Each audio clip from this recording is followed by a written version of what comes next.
Hey everyone, and welcome to the Audit Guidebook. Today we are breaking down a true cornerstone of any effective audit, risk identification. This is a really critical first step, so let's dive right in. So whether you're an accounting student, a new auditor finding your feet, or maybe a seasoned professional just looking for a quick refresher, you are absolutely in the right place. This explainer is a key part of our series on the audit planning process. That's Module 1.2 for those of you following along, and it's all about risk identification and assessment. Okay, here's our game plan. We'll kick things off with the why this all matters. Then we'll cover the essential groundwork. After that, we'll get into the blueprint for analyzing risks and taking action. And we'll wrap it all up with a recap to make sure everything sticks. So why do we pour so much effort into risk identification? Well, because it's the absolute bedrock of a risk-based audit. It tells us where to look, what to test, and ultimately how we can provide real, tangible value. Without it, an audit is pretty much just a shot in the dark. Let's start with a solid definition so we're all on the same page. Risk identification is simply the process of spotting those events or conditions that could stop an organization from reaching its goals. It's all about anticipating problems before they happen. The entire process can be broken down into these 7 logical steps.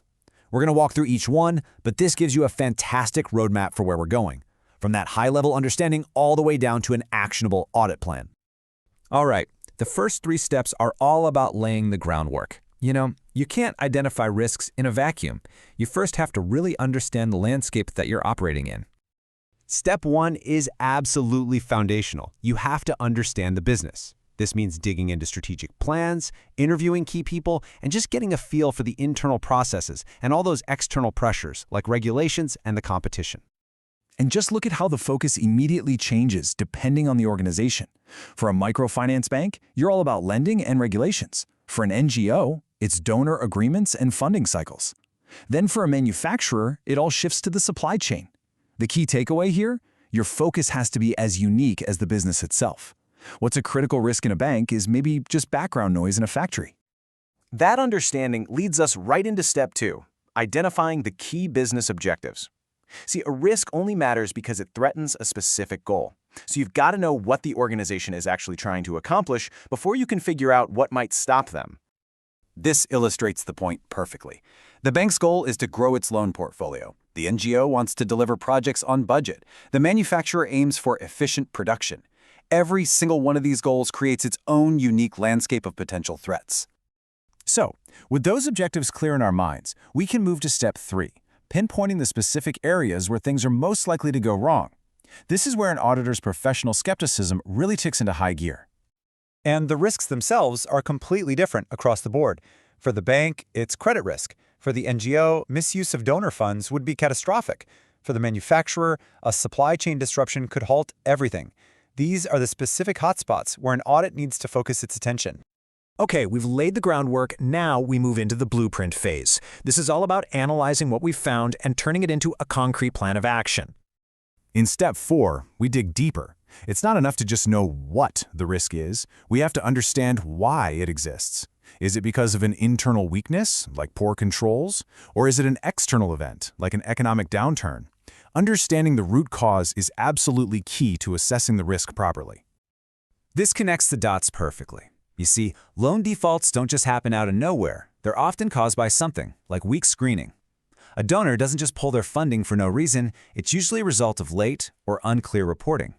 Analyzing these root causes is such a critical part of the process. Once we've analyzed the risks, we have to document them. Now, this isn't just about paperwork. Step 5 is about creating a central, organized list. And the key tool we use for this is the risk register. And here's a simple snapshot of what goes into a risk register. You clearly state the risk, you note its cause, and, this is crucial, you link it to the specific business objective it threatens. This formal documentation is essential for tracking, assessing, and reporting. Now we get to the payoff. Step 6 is where all our hard work and risk identification directly shapes the audit plan. The risks we've carefully documented in that register now dictate the scope and objectives of our entire audit. We get to focus our energy right where it matters most. See how this works? The risk of high loan defaults leads directly to an audit focused on credit management. The risk of misusing donor funds? That leads to an audit of financial reporting and procurement. This right here is the very definition of a risk-based approach. And finally, we have step 7.